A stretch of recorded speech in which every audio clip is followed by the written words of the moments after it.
तो बताओ जरा, पहला क्या था? इधर और, इधर के बाद हमेशा क्या लगता है? और लगता है। सेकंड क्या था? इधर और इधर और इधर के बाद अगर आगे लगाना है तो और आगे जोड़ोगे तो भी और conjunction.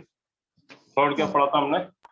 Neither nor neither nor ये चाहिए, नीदर के बाद नॉर आता है, और नहीं आता। फोर्थ क्या पढ़ा था हमने?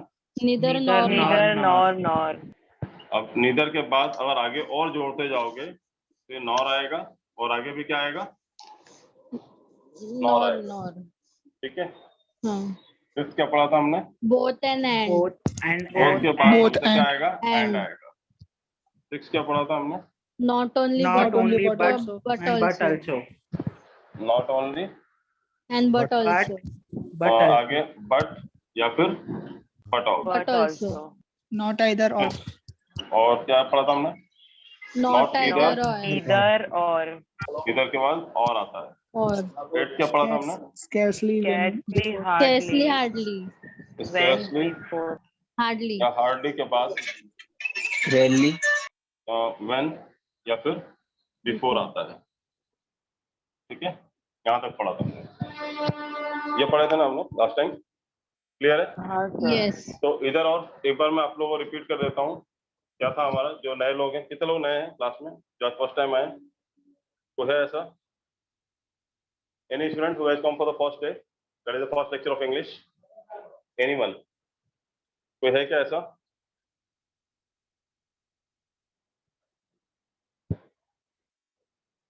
Jigna, okay, you can unmute yourself and you can talk to me directly.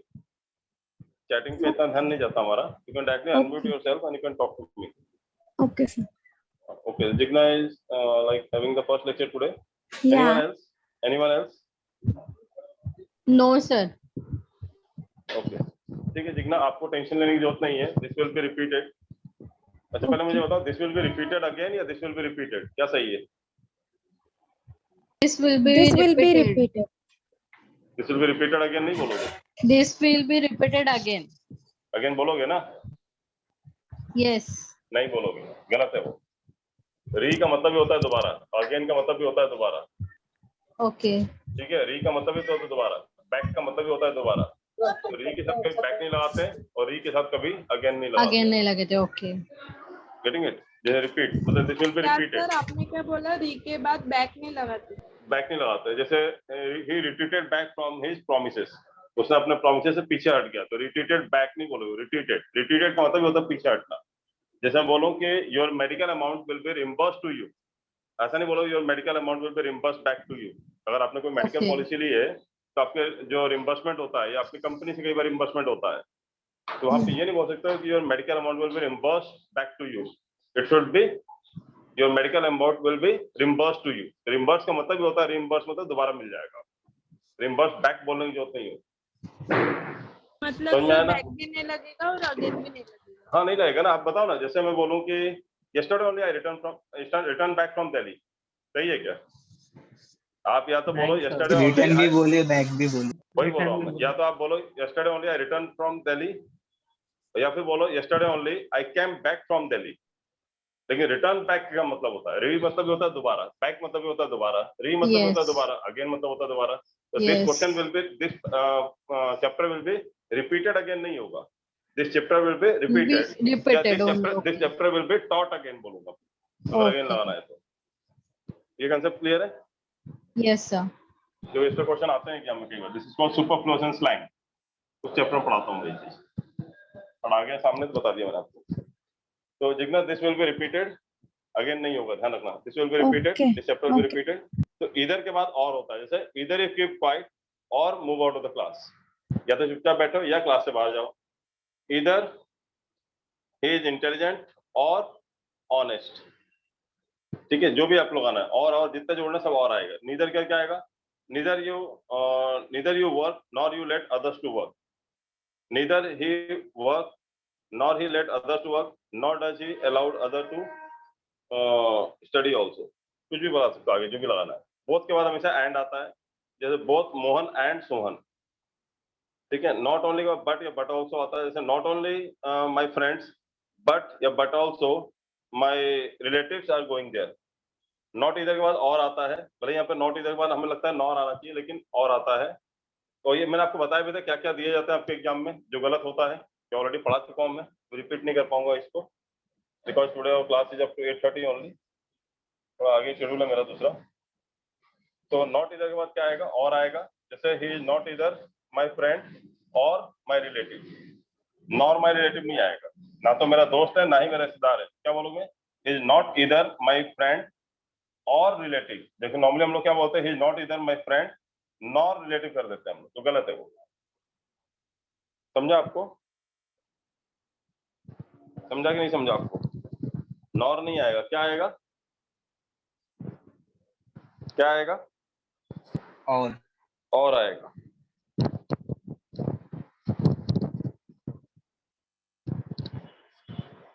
और स्केसली हार्डली के बाद व्हेन है बिफोर, ये तो बहुत ही इंपॉर्टेंट है, इसको मैं एक बार और रिपीट कर देता हूँ, ये बहुत ही इंपॉर्टेंट है, इसके बेस पे क्वेश्चन पूछे जाते हैं एग्जाम में, और ज्यादातर लोग गलत करते हैं इसको। इसको मैं रिपीट करता हूँ 8 से।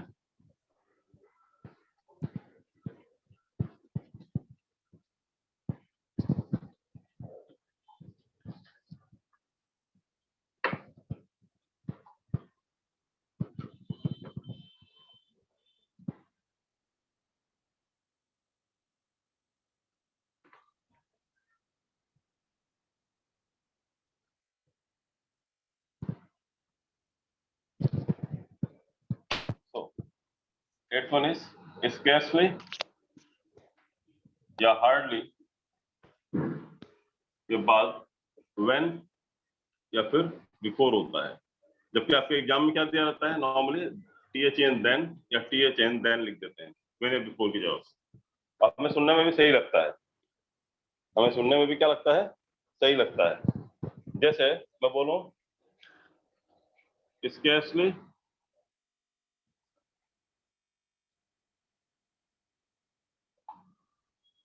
स्केसली का मतलब क्या होता है, बहुत कम, ना के बराबर। हार्डली का मतलब भी क्या होता है, बहुत कम, ना के बराबर, नेग्लिजिबल। और इसके अलावा कौन से वर्ड होते हैं, रेयरली, रेयरली इसका मतलब भी होता है बहुत कम, ना के बराबर। सेल्डम इसका मतलब भी क्या होता है, बहुत कम, ना के बराबर। चारों का मतलब एक ही होता है कि बहुत कम, ना के बराबर। I seldom go to his house, तो बहुत कम ही उसके घर जाता हूँ, नहीं जाता हूँ। I rarely talk to him, बहुत कम ही बात करता हूँ, नहीं बात करता। I hardly talk to him, I scarcely talk to him. Meaning सबका वही होता है, बहुत कम, ना के बराबर, negligible, zero, tends to zero.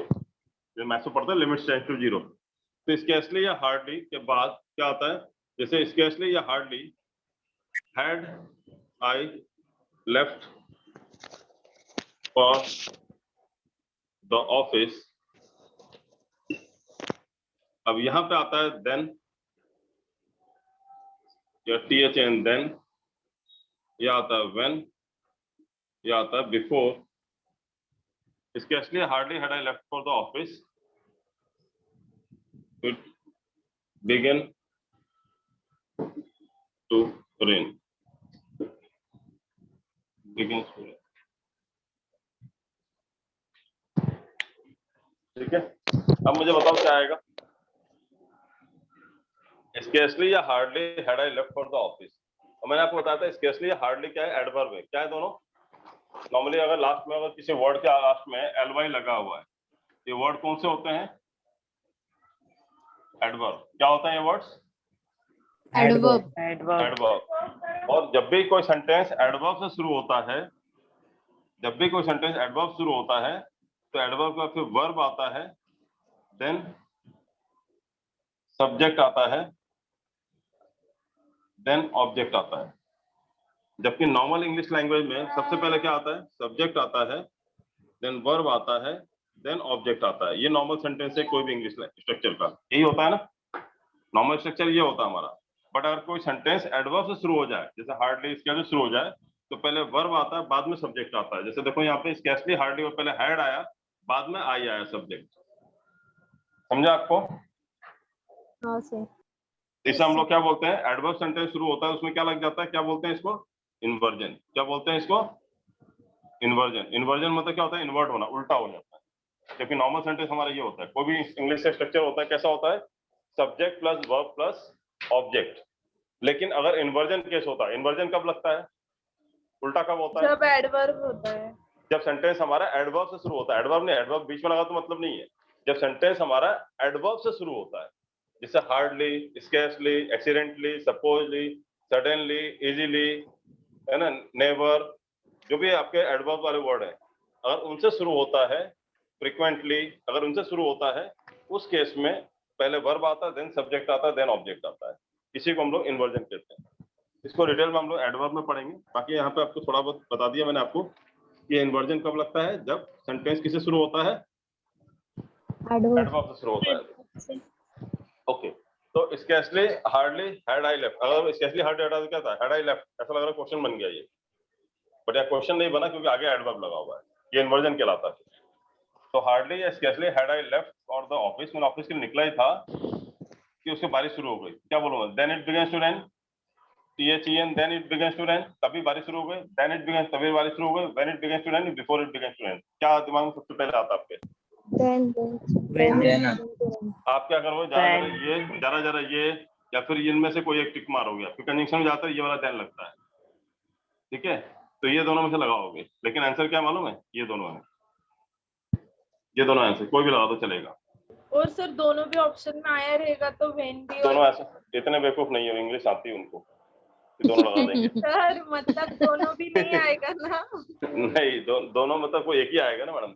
Scarcely या hardly had I left for the office when it begins to rain, या फिर बोलना पड़ेगा before it begins to rain, मतलब होना नहीं चाहिए। सर मतलब वेन और बिफोर दोनों साथ में नहीं डालेंगे ना, वो नहीं, दोनों नहीं डालेंगे, वो तो मैंने आपको डाल के दिया कि दोनों में से कोई भी आएगा चलेगा, बट देन और व्हेन में आएगा, देन या बिफोर आएगा, या देन और बिफोर ऐसे आएगा। हाँ सर। क्लियर है? तो ध्यान रखना, व्हेन या बिफोर होता है, हमें सोचने में लगता है नहीं कि व्हेन और बिफोर क्यों आएगा, हमें लगता है तब के लिए इंग्लिश क्या होती है, देन।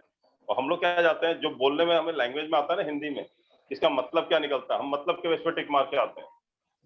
तो मीनिंग के हिसाब से ये ज्यादा अप्रोप्रिएट लग रहा है, ऊपर वाले वर्ड्स लग रहे नहीं लग रहे कि मैं ऑफिस के लिए निकला ही था तभी बारिश शुरू हो गई, तभी की इंग्लिश क्या होती है, देन या फिर देन। जबकि यहाँ पे क्या आ रहा है, when it begins to rain या before it begins to rain, मतलब जब बारिश शुरू हो गई, मतलब मैं अभी ऑफिस से निकला ही था जब बारिश शुरू हो गई, या फिर उससे पहले ही बारिश शुरू हो गई, ऐसा बोलना पड़ेगा आपको। तब बारिश शुरू हो गई गलत है, समझा आपको ये चीज? Yes Yes, sir sir. तो आपके एग्जाम में एरर क्या दिया जाता है यहाँ पे, देन या देन लगा के दे देते हैं, व्हेन या बिफोर की जगह। क्लियर है? 8 नंबर। यस हेलो सर, हाँ बोलो बेटा। सर देन का क्लियरली या हार्डली में दोनों में से भी एक ही लिखना पड़ेगा ना? हाँ, कोई एक ही आएगा ना इसमें, यहाँ पे ऑप्शन जो स्लैश लगा मतलब क्या होता है, दोनों में से कोई एक यस देंगे ना, सर। दोनों थोड़ी देंगे, नहीं ऐसा सर, sentence थोड़ी समझा, बना बस के वो एक क्लियर करने के लिए। देंगे। हाँ, दोनों में से कोई एक ही देंगे, व्हेन या बिफोर में से कोई एक देंगे, स्पेशली हार्डली में से कोई एक देंगे। ठीक है, समझा आपको ये चीज? क्लियर है सबको? यस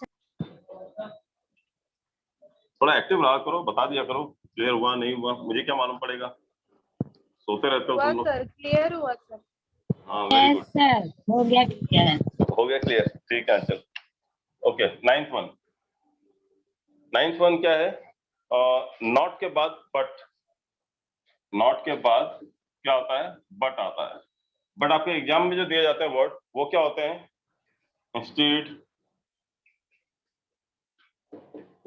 देन, इंस्टीड आता है, देन लिख देते हैं, या कई बार इंस्टीड के इनफैक्ट, या फिर अदर देन, एक्सेट्रा। ऐसा कोई वर्ड दिया हो, ये सारे गलत होते हैं, जो ब्रैकेट में लिखता हूँ ना सारे गलत है, इनमें से कोई भी आएगा, इनमें नहीं, इनमें से बाहर भी कोई आएगा गलत है, ये ध्यान रखना। नॉट आया है तो आगे क्या आएगा अगला वर्ड, बट। नॉट ओनली के बाद बट या बट ऑल्सो आता है, नॉट के बाद भी बट आता है, ठीक है, नॉट के बाद भी बट आता है, ठीक है। सेंटेंस बताओ, जैसे एग्जांपल बताओ, he doesn't like Priya but नीलम। समझा आपको? he doesn't like Priya but Neelam. Yes हाँ सर, उसको प्रिया पसंद नहीं है, लेकिन लेकिन नीलम नीलम पसंद है। पसंद है। हाँ, लेकिन ऐसा नहीं बोलना he doesn't like Priya, instead he likes Priya और नीलम, नहीं बोल सकते। ठीक है। नहीं सर, ऐसा नहीं बोलते he doesn't like Priya than Neelam, no. Neelam से अपेक्षा, ऐसा नहीं बोलते हैं। He doesn't like Priya other than Neelam, या he doesn't like Priya in fact he likes Neelam. तो सुनने में सही लगेगा आपको? सही लग रहा है, नहीं लग रहा, बताओ। सर सुनने में तो ये बट नहीं अच्छा लग रहा है, वो लोग भी अच्छे लग रहे हैं इंस्टेड हाँ, और अदर। तो क्या होता है, कई बार अच्छा लगना जरूरी नहीं होता कोई चीज का, ठीक है। ग्रामर में क्या होता है, कई बार अच्छा नहीं लगता है तो भी चलता है, हमको नंबर मिलने चाहिए, नहीं तो अच्छा अच्छा चक्कर में ना बहुत बुरा हो जाता है। तो he doesn't like Priya but Neelam, इसका मतलब क्या होता है, ही डजंट लाइक प्रिया, वो प्रिया को पसंद नहीं करता है बल्कि नीलम को पसंद करता है। तो बल्कि की इंग्लिश क्या होती है? बट। सर बट तो लेकिन होता है ना, लेकिन बट मतलब बल्कि भी होता है, जबकि ज्यादा अच्छा क्या लगता है, बल्कि के लिए इंग्लिश ज्यादा अच्छा क्या लगता है? इनफैक्ट। इनफैक्ट मतलब क्या होता है? हाँ सर। बल्कि। अदर देन मतलब क्या होता है? उसकी जगह पे। देन मतलब क्या होता है? उसके कंपैरिजन में। इंस्टेड मतलब क्या होता है? उसके जगह पे। तो ये सारे वर्ड ज्यादा अच्छे लगते हैं देख सुनने में, हाँ ठीक है। ये अच्छा नहीं लगता है बट सही है। दवाई कड़वी होती है ना, अच्छा नहीं लगता, लेकिन इलाज इसी का होता है, ठीक है। दवाई कड़वी होती है कि नहीं होती है? हाँ। हाँ, तो ध्यान रखना, दवाई कड़वी होती है लेकिन वही अच्छी करती है। मीठी वाली दवाइयाँ जो होता है ना, आयुर्वेदिक वाली, जल्दी ठीक नहीं करती है। अब बताओ, जैसे नॉट मिस्टर, आपके सर के आप सबसे क्या बोले, आपके पसंदीदा सर के नाम क्या है? कौन सर का नाम लिख दूं? सबसे आपके फेवरेट सर का नाम लिख दूं? रोहित सर। रोहित सर। मुझे पता है, नॉट मिस्टर रोहित, बट और सबसे बेकार वाले सर का नाम क्या है? मिस्टर मिश्रा। कोई नहीं सर। अरे सर कोई नहीं सर, सब अच्छा। आपसे क्या sir. Okay, not mister Rohit but mister Mishra has told मी, ठीक है। मतलब मिस्टर रोहित ने नहीं बल्कि मिस्टर मिश्रा ने मुझे बताया है, समझा आपको? Not mister Rohit but mister Mishra has told me. अब ऐसा नहीं बोल सकता not mister Rohit instead of that mister Mishra has told me, या in fact mister Mishra has told me, other than that mister Mishra has told me, ऐसा कुछ भी लगाएंगे सब गलत है। नॉट आएगा तो आगे क्या आएगा? बट आएगा। क्लियर है? Yes sir. क्लियर है ना? कोई डाउट? नो। रोहित सर की तारीफ तो हर कोई कर रहा है आजकल, है ना? बहुत अच्छा पढ़ा रहे हैं। हाँ सर, बहुत अच्छा पढ़ाते बहुत रोहित। अच्छा पढ़ाते हैं सर। हाँ। चलो, अच्छी बात है, थैंक यू। उनकी तारीफ भी मैं ले लेता हूँ, थैंक यू, है ना? मतलब रीजनिंग में 35 और 35 आने वाले हैं आप लोग के। सर पक्का। पक्का ना? सर अच्छी बात है। अच्छा पढ़ाते सर। फिजिकल क्लासेस क्लासेस कब चालू सर, आ होंगे जाएगा सर? 35। फिजिकल बोलो बाबा उद्धव ठाकरे जी से जल्दी चालू करें। मैं क्या बोल सकता हूँ, मैं अगर चीफ मिनिस्टर होता तो सोचता। हाँ। अभी चालू नहीं हुआ डेल्टा बेटा। प्लस वेरिएंट वाले भी आ गए हैं केस अरे अलग से। डेल्टा प्लस है, हाँ प्लस सर, है, पहला डेथ थर्ड हुआ ना तमिलनाडु में। तो प्लस डेल्टा प्लस है, थर्ड वेव है, बहुत कुछ है थर्ड अभी वेव करने के लिए, बहुत है है। ना? हाँ। अभी मजा लो जिंदगी का।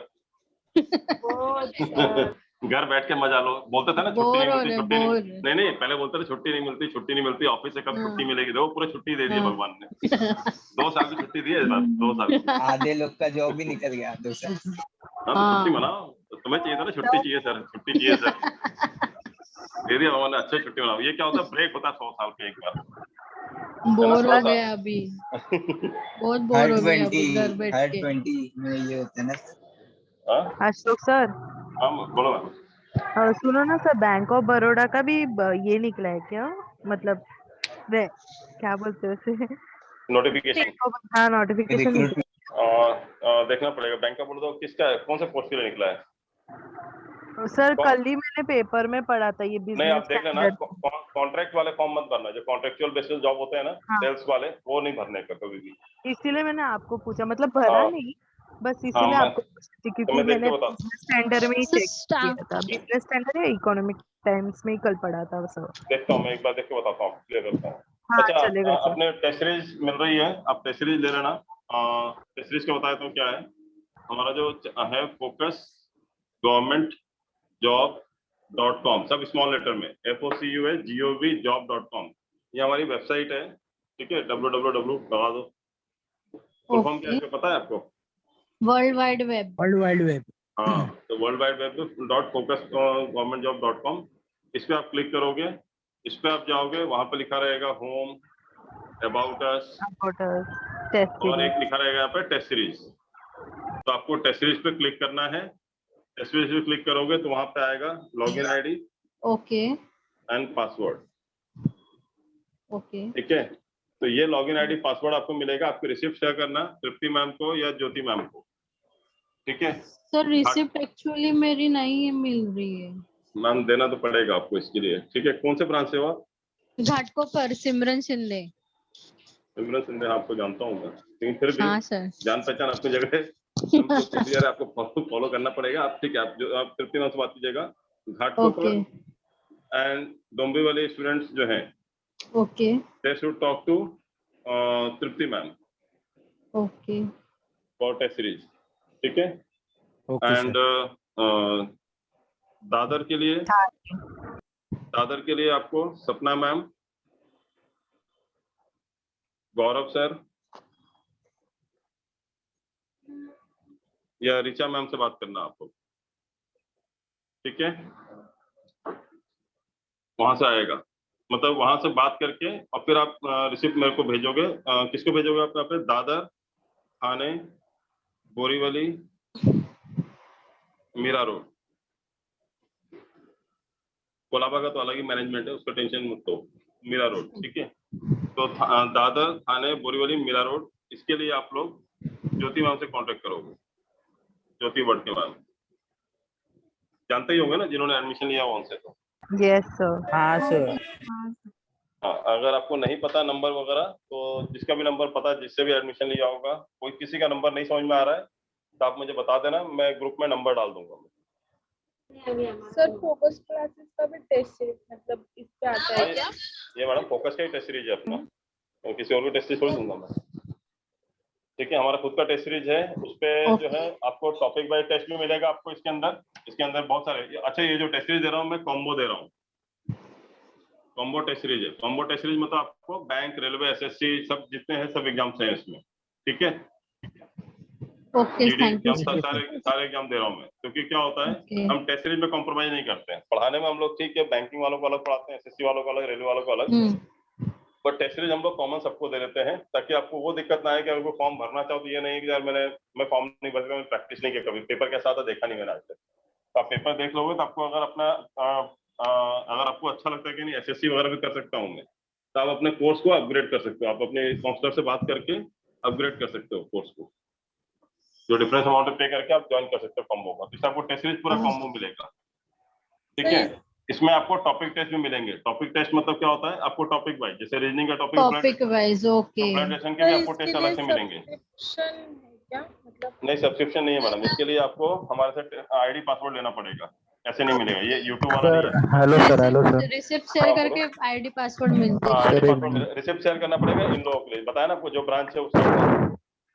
सर एक डाउट था कि मतलब ये टेस्ट सीरीज कितने मंथ्स के लिए है? मतलब ये 1 ईयर के लिए वैलिड होता है ये टेस्ट सीरीज। ये टेस्ट सीरीज जो आपका रहेगा 1 ईयर के लिए वैलिड है। जिस दिन चालू करोगे, जिस दिन आईडी पासवर्ड लोगे, आप 2 महीने बाद लोगे तो 2 महीने बाद से 1 साल के लिए रहेगा।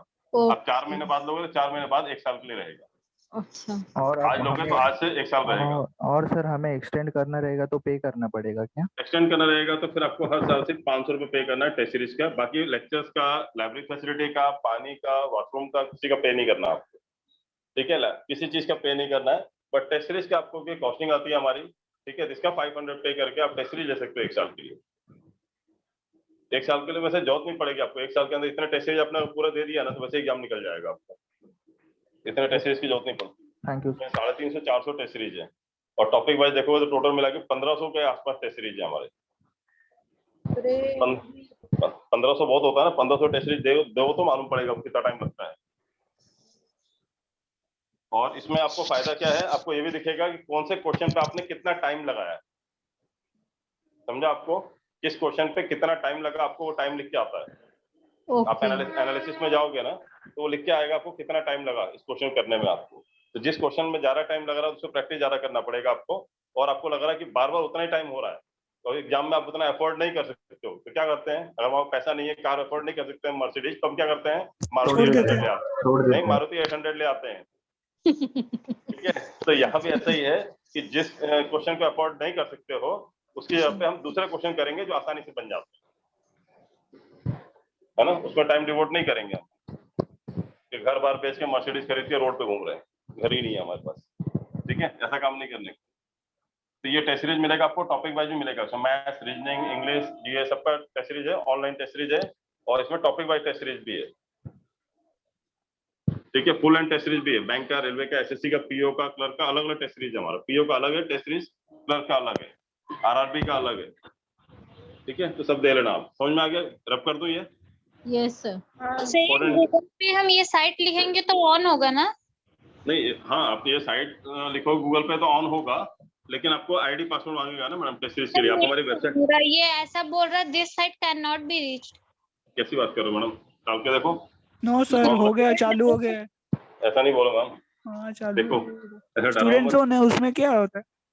स्टूडेंट जोन कुछ नहीं है, वो तो वैसे ही डला हुआ है। कॉन्टेक्ट फॉर्म वगैरह दिया हुआ है कि अगर स्टूडेंट कॉन्टेक्ट करना चाहता है, व्हाट्सएप भी है उसमें। आप उसे व्हाट्सएप क्लिक करो, डायरेक्ट मेरे पास आ जाओगे। ओके। अप्लाई कोई सर्च करता है ना तो डायरेक्टली मेरे पास आ जाता है। व्हाट्सएप पे सर्च करो, व्हाट्सएप क्लिक करो, डायरेक्ट मेरा नंबर क्लिक हो जाएगा and you can talk to me directly. कोई बच्चे वेबसाइट के थ्रू भी आते हैं ना।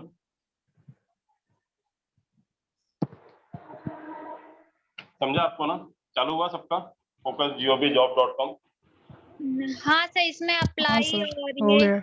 हाँ सर, हो गया ऑन। और ये हो गया सारी ना? ओके, बस आप ध्यान रखना, आप उसमें जो टेस्ट सीरीज का ऑप्शन है वहाँ पे क्लिक करो। देखो आईडी पासवर्ड मांगेगा आपसे।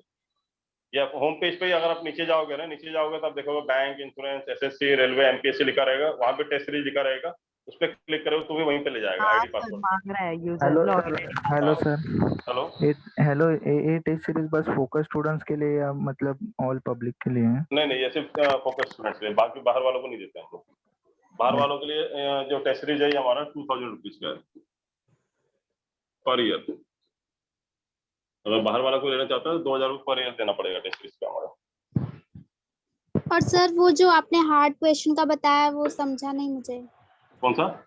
मतलब वो टेस्ट सीरीज में अगर क्वेश्चंस हार्ड है, नहीं आ रहा है तो नहीं अभी तो आप प्रैक्टिस करो। अभी तो हार्ड और सॉफ्ट वाली बात ही नहीं है। अभी तो आपके लिए कोई हार्ड नहीं है, कोई आसान नहीं है। अभी तो आप प्रैक्टिस करो ना, प्रैक्टिस के टाइम पे नहीं होता है ये। जब लास्ट के जैसे आपने मान लो टोटल, अगर जैसे मान लो पीओ का टेस्ट सीरीज है, आरआरबी पीओ का, और उसमें मैंने टोटल 15 टेस्ट दिए हुए हैं, फुल लेंथ टेस्ट।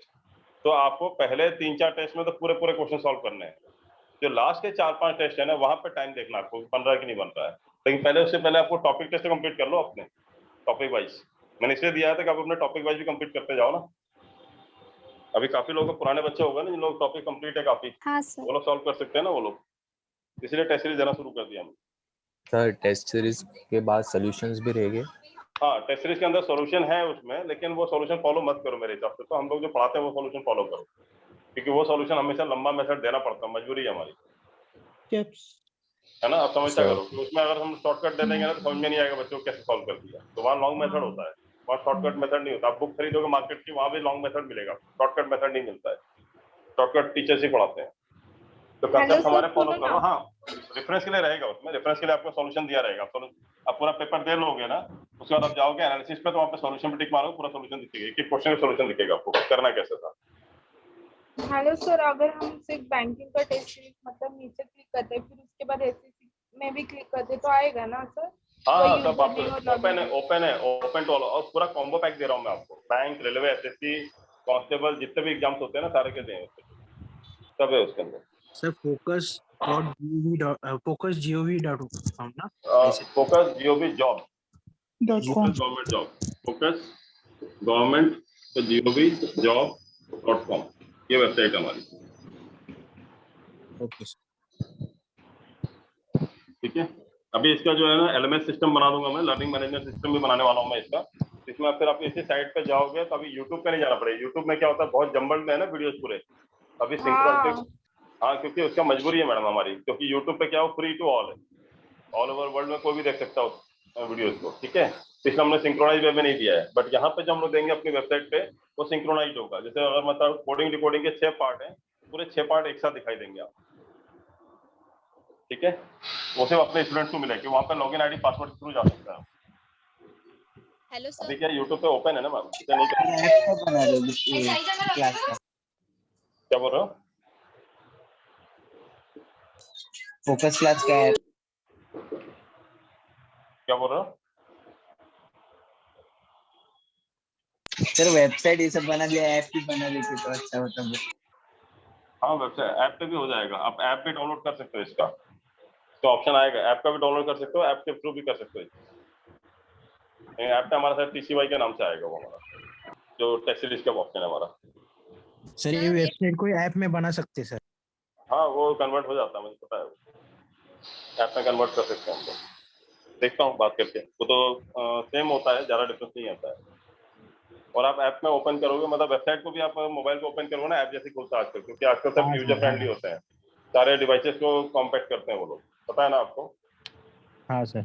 अब पहले ऐसा नहीं रहा, वो डिवाइस में आगे पीछे दिख रहा है वैसा नहीं होता। अभी आजकल डेट में क्या होता है, प्लगइन्स आ गए ऐसे ऐसे वेबसाइट पे, जब वो प्लगइन सेट कर दो तो आपकी सारी वेबसाइट जो है, जो ओरिजिनल वेबसाइट है आपकी डेस्कटॉप वाली, वो वेबसाइट मोबाइल पे देखोगे तो मोबाइल वर्जन के थ्रू कन्वर्ट हो जाता है, ऐप बनाने की जरूरत नहीं पड़ती है उसमें।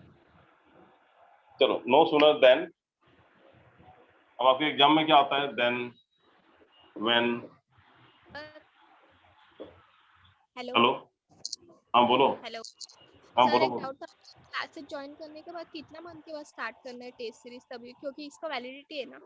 हाँ 1 ईयर की वैलिडिटी है, मेरे हिसाब से कम 1 महीने बाद आपको टेस्ट सीरीज लेना चाहिए मिनिमम।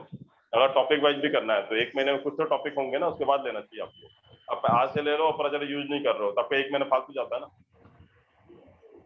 कम से कम 1.5-2 महीने बाद लेना चाहिए टेस्ट सीरीज नॉर्मली। लेकिन अगर आपको एग्जाम देना है, अभी के एग्जाम अगर आपने फॉर्म भरा है तो मेरे हिसाब से कम 1 महीने बाद ले लो। ठीक है, एक्सक्यूज मी सर, हाँ बोलो। स्टाफ सिलेक्शन का रिक्रूटमेंट है ना जेडी का, वो क्या रहता है एक्चुअली? कौन सा?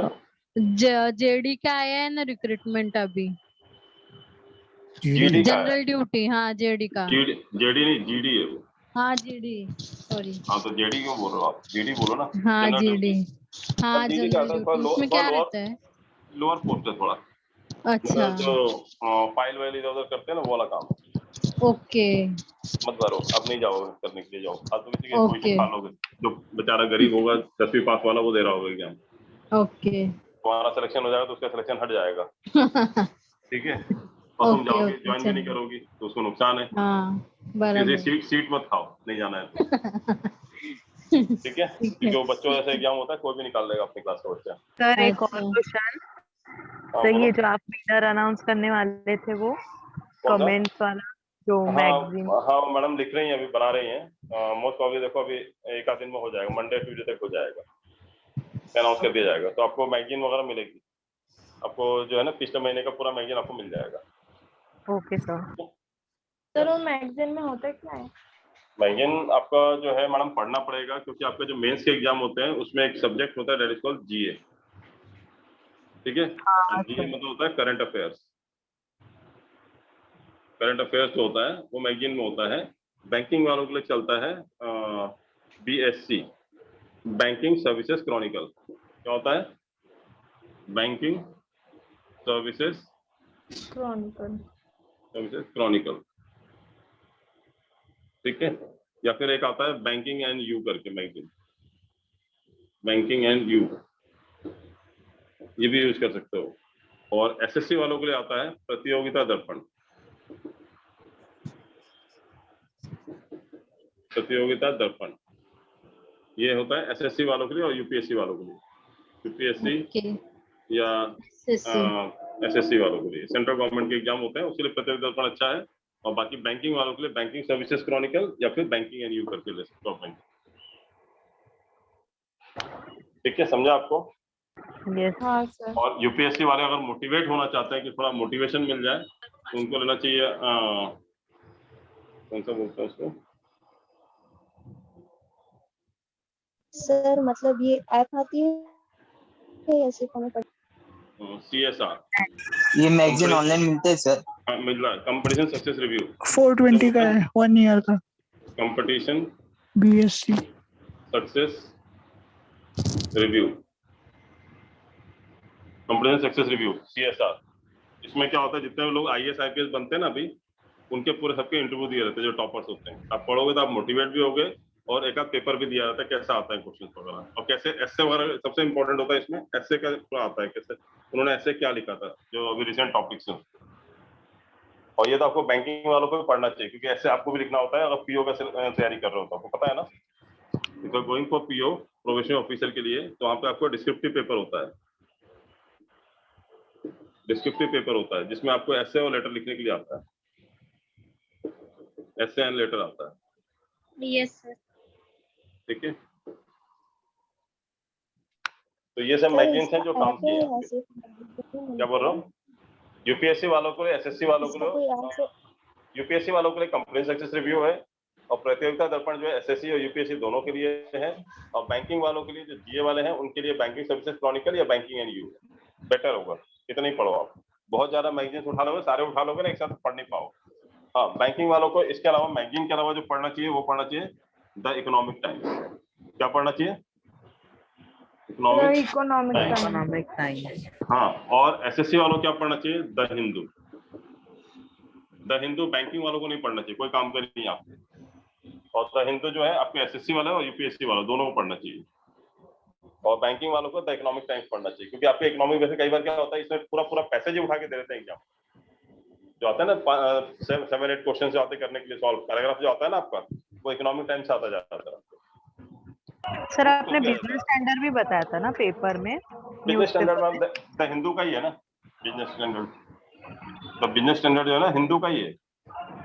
तो सर बैंकिंग के लिए दोनों लेना है ना कि सिर्फ the economic? The economic times काफी है मैम, क्योंकि मुझे एक इकोनॉमिक्स का पेपर आपको पढ़ाना है बस। ज्यादा पढ़ लोगे तो दिक्कत हो जाएगी ना, ज्यादा पढ़ लोगे तो कंफ्यूजन नहीं होना चाहिए, मैं इसलिए इतना सारा नहीं बताता हूँ। अब पढ़ लो, बुरा नहीं है, लेकिन पहले एक पेपर तो पढ़ो। एक पेपर कम होता है कि कितने पेजेस होते हैं, कितना पढ़ते हो आप घर में? मैं बताऊं सबसे ज्यादा बच्चे फेल क्यों होते हैं बैंकिंग रेलवे एसएससी के एग्जाम में? सबसे ज्यादा बच्चे फेल क्यों होते हैं? ज्यादातर बच्चे मैथ्स और रीजनिंग सॉल्व करते हैं, बाकी सारे सब्जेक्ट छोड़ देते हैं, और इसलिए इन दो सब्जेक्ट में कोई फेल होता ही नहीं, कट ऑफ सबका पास निकलता है, पता है आपको? इन दोनों सब्जेक्ट में मतलब समझ लो 99% बच्चे पास होते हैं जो एग्जाम में फॉर्म भरते हैं। सबसे ज्यादा फेल होते हैं इंग्लिश में, और उसके बाद कोई बच्चा आता है जीए में या फिर जीएस में, इसमें फेल होते हैं बच्चे। सर जीए के लिए डेली क्विज सॉल्व करे तो हाँ, इनफ है? बैंकर्स अड्डा का है, ग्रेड अप का है, बहुत सारे हैं ना, अफेयर्स क्लाउड भी है। हाँ जो भी है मतलब पढ़ो, लेकिन ऑथेंटिक रिसोर्सेस होने चाहिए, ऐसा नहीं कहीं से कुछ भी पढ़ लिया उठा के उसको गलत डाल दिया उन्होंने। ऑथेंटिक रिसोर्सेज जो है ना, हम लोग जो ट्रस्ट करते हैं, जो हमने देखा हुआ है, क्लासेस उनकी अच्छी नहीं है, बट जो बैंकर्स अड्डा है, अड्डा 247 जो है बैंकर्स अड्डा का, और एक आपका ग्रेड अप है, इनके जो है थोड़े ऑथेंटिक है, मतलब actually as per the exam pattern है। अब आप पढ़ लो उसका क्या नाम है, कौन सा एक cracku.com, इसका कर लो आप क्वेश्चन। अब ये पेपर इतना टफ है, इतना एग्जाम कभी आता नहीं, ये कैट के लिए अच्छा है, बट आपको बैंकिंग में पढ़ना शुरू कर दो तो इसमें से क्वेश्चन आप देखोगे तो आपको डर जाओगे, यार ऐसा सर ने पढ़ाया नहीं मेरे को, लेकिन आपके एग्जाम में भी नहीं आता है, तो आपको पढ़ना क्यों है ये बताओ? आपको मजे के लिए पढ़ना है या एग्जाम निकालने के लिए पढ़ना है? एग्जाम निकलने हैं। हाँ, तो बस उतना ही पढ़ो ना जितना आपके एग्जाम में आता है। अननेसेसरी चीजें पढ़ के मतलब नहीं है, कंफ्यूजन ज्यादा होगा, टाइम कंज्यूमिंग होगा, और रिजल्ट ओरिएंटेड नहीं होगा वो। चलो रफ कर दो, समझ में आ गया आपको? हाँ सर। Yes sir. सारे डाउट्स क्लियर? और कोई doubt? No sir, thank you sir. बड़े एक्टिव हो गए आजकल, फटाफट जवाब दे रहे हैं। Yes sir. करंट अफेयर्स से वो करंट अफेयर्स मतलब जो होता है जो अभी अभी जिसका अफेयर चालू हुआ हो। करंट अफेयर्स मतलब होता है जो अभी जिंदगी में जो भी चीजें आसपास हो रही है आपके अराउंड में, चाहे कोविड से रिलेटेड है, या कोई आविष्कार हुआ है, या साइंस टेक्नोलॉजी से रिलेटेड नया चीज हुआ है, हिस्टोरिकल चीजों में नया हुआ है, ज्योग्राफी में कुछ नया हुआ है, तो जो भी आपके करंट अफेयर्स का मतलब पॉलिटिकल न्यूज नहीं आता आपके एग्जाम में, ध्यान रखना। ये नहीं कि कौन ममता बनर्जी क्या बनी, वो कोई नहीं पूछेगा आपसे। करंट अफेयर्स का मतलब होता है रिसेंटली अभी क्या चीज चेंजेज हुए हैं। जैसे बैंकिंग की बात करें तो रेपो रेट क्या चल रहा है, अभी बैंक ने कौन सी नई पॉलिसी डाली है, गवर्नमेंट ने कौन सी नई पॉलिसी आई है, जनधन योजना क्या है, तो ये सब चीजें जो होती है करंट अफेयर्स में आती है। समझा आपको? मतलब पॉलिटिकल्स और कुछ नहीं आता है ना ये? किसमें? करंट अफेयर्स में सिर्फ बैंकिंग के रिलेटेड ही पढ़ना है ना? नहीं ऐसा कुछ नहीं है, उसमें काफी पॉइंट्स हैं। कल आप कुणाल सर की क्लास होगी ना, उनसे पूछना, वो बता देंगे। मैं किसी और के सब्जेक्ट में इंटरफेयर नहीं करना चाहता हूँ, तो आप कुणाल सर से पूछो, he will guide you much better than me. अब रीजनिंग का मुझसे पूछो सर ब्लड रिलेशन में कैसा क्वेश्चन ज्यादा अच्छा रहेगा पढ़ने के लिए, तो मैं बताऊंगा, लेकिन मैं बताना सही नहीं रहेगा। आप रोहित सर से पूछो चीज के लिए। इंग्लिश में पूछो ना जो पूछना है, इंग्लिश में डाउट ही नहीं पूछते, no question no study no doubt वाला कंडीशन है यहाँ पे, है ना? सर समझता ही नहीं कि इंग्लिश में क्या पढ़ने का सर। क्या बात कर रहे हो बाबा, ऐसा मत बोलो, डराओ मत मेरे को। ठीक है, इंग्लिश में पढ़ने के लिए बहुत कुछ है। मतलब सर किससे स्टार्ट करने का, कैसे पढ़ने का, ऐसा? चलो ये भी आप बता देता हूँ, आज आप पढ़ाने नहीं होगा, मुझे यही सब करवाओगे। चलो फिर वो भी जरूरी है, क्योंकि ये पढ़ने से ज्यादा जरूरी है कि आपको पढ़ना क्या है, वो इम्पोर्टेंट है। देखो मैंने आपको जो दिया हुआ है ना इंग्लिश ग्रामर के नाम पे बुक दी है भाई, आपको पता है ना? आपको नोट सर हम लोग को नहीं मिला सर नोट सर, हम लोग ने मैसेज भी किया था। नहीं, तो जिसको नहीं मिला है आप अपने जो काउंसलर्स हैं, जो भी मतलब जो ब्रांच मैनेजर है, उनसे बात कीजिए, वो बताएंगे आपको। ठीक है, आप इंग्लिश ग्रामर की बुक दिया हुआ है, बाकी मैं ये बुक जो है पीडीएफ जो है आपके आज उसमें भेज दूंगा मैं सारे ग्रुप में। तो इसमें आपका नाउन प्रोनाउन आर्टिकल सबके क्वेश्चन खाली है, उसके अंदर कुछ भी थ्योरी नहीं है। आप क्वेश्चन सॉल्व करो और जितना देखो आपसे कितना बनता है उसमें से। एक तो ये चीज हो गया। दूसरा, आपको द इकोनॉमिक टाइम्स जो बोला मैंने आपको, इकोनॉमिक टाइम्स ये पढ़ो आप। ठीक है, ओके। इसके अलावा अड्डा 247 पे जाओ, ग्रेडअप पे जाओ, और इनके जो फ्री वाले जो क्वेश्चन पेपर होता है, फ्री क्विज जो होता है, जो फ्री क्विज होता है ना, उसमें इंग्लिश का सेक्शन सॉल्व करो। समझा आपको? सर इकोनॉमिक टाइम्स से क्या हेल्प पता मिलेगा? इनका टेस्ट सीरीज खरीदने की जरूरत नहीं है। इनके जो फ्री वाले टेस्ट सीरीज होते हैं ना डेली वाले, वो फ्री क्विज आप इंग्लिश का सॉल्व करो। ठीक है, इसके अलावा हाँ बोलो। इकोनॉमिक टाइम्स से क्या हेल्प मिलेगा? इकोनॉमिक टाइम्स आपको ये हेल्प मिलेगा, क्योंकि कई बच्चे होते हैं ना जो कॉमर्स बैकग्राउंड के नहीं होते, जैसे मुझसे बोलो तो मुझे इकोनॉमिक्स समझ में नहीं आती, बहुत मेहनत करना पढ़ने के बाद में वो समझ में आने लगा। तो मैं वो पहले समझ में गया जीडीपी एनडीपी करते हैं ये लोग। ठीक है, और आपके एग्जाम में जो होता है बैंकिंग में किससे रिलेटेड होता है, इकोनॉमिक्स से रिलेटेड ज्यादा चीजें होती है। ठीक है, तो आपसे जो पैराग्राफ आता है, आपको जो पैसेज आता है जिसके बेस पे क्वेश्चन पूछा जाता है, ज्यादातर वो इकोनॉमिक टाइम्स से उठा के डायरेक्ट पैसेज देता है। अगर आपने 3-4 महीने के इकोनॉमिक टाइम्स पढ़ा होगा ना पूरा, तो हो सकता है आपको कोई ऐसा पैराग्राफ मिल जाए जो ऑलरेडी आपने 3 महीने पहले पढ़ा था घर के अंदर, तो आपका टाइम बचेगा वहां पे। ये फायदा है। ठीक है, दूसरा फायदा ये है कि आपको इकोनॉमिकल टर्म्स समझ में आएंगे यदि आपको, क्योंकि साइंस बैकग्राउंड वालों को समझ में नहीं आता है, आर्ट्स वालों को समझ में नहीं आता कई बार। तो अगर इकोनॉमिकल बैकग्राउंड की चीजें आपको समझ में आएंगी तो आपके लिए थोड़ा आसान होगा जो इकोनॉमिकल टर्म्स में आंसर देने में, क्योंकि आपसे पूछा जाएगा क्वेश्चन वगैरह आपके एग्जाम में या इंटरव्यू टाइम में, पीओ का एग्जाम दे रहे हो तो वहां पे आपको इकोनॉमिक्स रिलेटेड चीजें ही पूछी जाएंगी, क्योंकि वो बैंक है। बैंक में और क्या पूछेंगे बताओ? मैथ्स थोड़ी पूछेंगे आपको इंटरव्यू में, नहीं क्या पूछेंगे आपसे? समझा आपको? यस हाँ सर। भाई हमारा एक्सपोर्ट इंपोर्ट है, ऐसा है वैसा है, जो भी क्वेश्चन पूछे। क्या बोल रहे हो? इंग्लिश के भी क्विज देना है ना, जैसे रीजनिंग और हाँ, वही तो बोल रहा हूँ ना, सबसे ज्यादा बच्चे मैथ्स और रीजनिंग पढ़ते हैं, दिन भर घिसते रहते हैं, इसलिए उसमें पास हो जाते हैं, फेल नहीं होते, इधर ही फेल होते हैं सबसे ज्यादा। आप देख लो 99% फेल होते हैं इंग्लिश में, जो फेल का रेशियो देख लो, और करीब 75% फेल होते हैं जीए में या जीएस में, अगर एसएससी है तो। ये रेशियो है। मैथ्स और रीजनिंग फेल कहाँ होता है कोई, वो तो गधा भी पास हो जाता है। क्यों? जो फिक्स पैटर्न है उतना पढ़ते पढ़ते और सबसे ज्यादा मजा आता है करने में, तो पहली बार जिंदगी में मैथ्स बन रहा होता है। ठीक है, तो मजा आता है। और इंग्लिश में लगता है कि जैसा भी किसी ने पूछा ना, इंग्लिश से क्या पढ़ना समझ में नहीं आ रहा है, तो इसलिए छोड़ ही देते हैं, इसको पढ़ना ही नहीं है। और जिसको आप नेग्लेक्ट करोगे ना एग्जाम के पहले, एग्जाम में आपको जाकर नेग्लेक्ट करता है वो। तो यहाँ पे सबसे ज्यादा इंपॉर्टेंट है, मालूम है क्या? आपके अगर बैंक के एग्जाम दे रहे हो ना आप, तो बैंक के एग्जाम में एक चीज बहुत इंपॉर्टेंट है, अंडरस्टैंडिंग ऑफ लैंग्वेज। क्या इंपॉर्टेंट है? Understanding of language. तो लैंग्वेज की अंडरस्टैंडिंग चाहिए। यहाँ पे रटा हुआ चीज नहीं आता, क्योंकि यहाँ पे एंटोनिम्स सिनोनिम्स रटे हुए चीजें नहीं आती।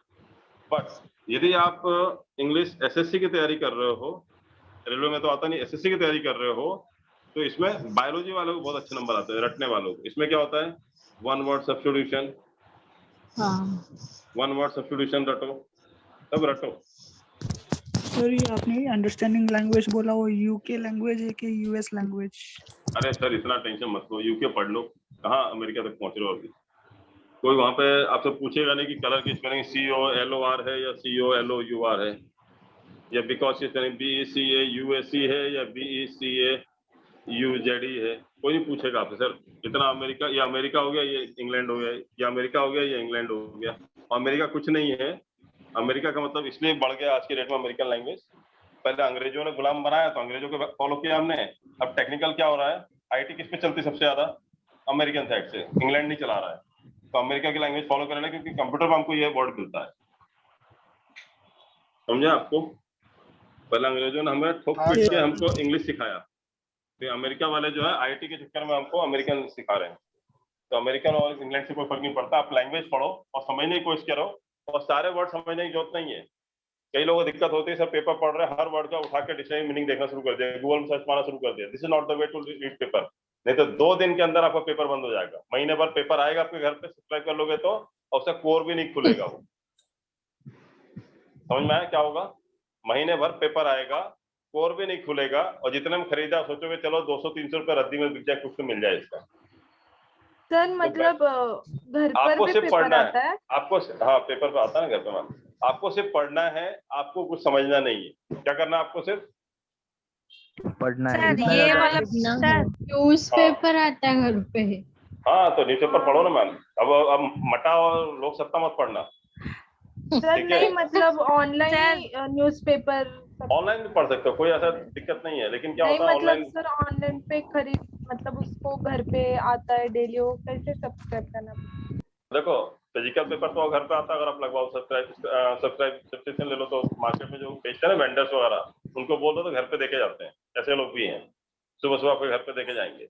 दूसरा ऑप्शन है कि आप ऑनलाइन सब्सक्राइब कर लो। ऑनलाइन सब्सक्रिप्शन में क्या होता है, मोबाइल ऑन द गो पढ़ सकते हो, कभी भी चलते फिरते कहीं भी पढ़ सकते हो आप।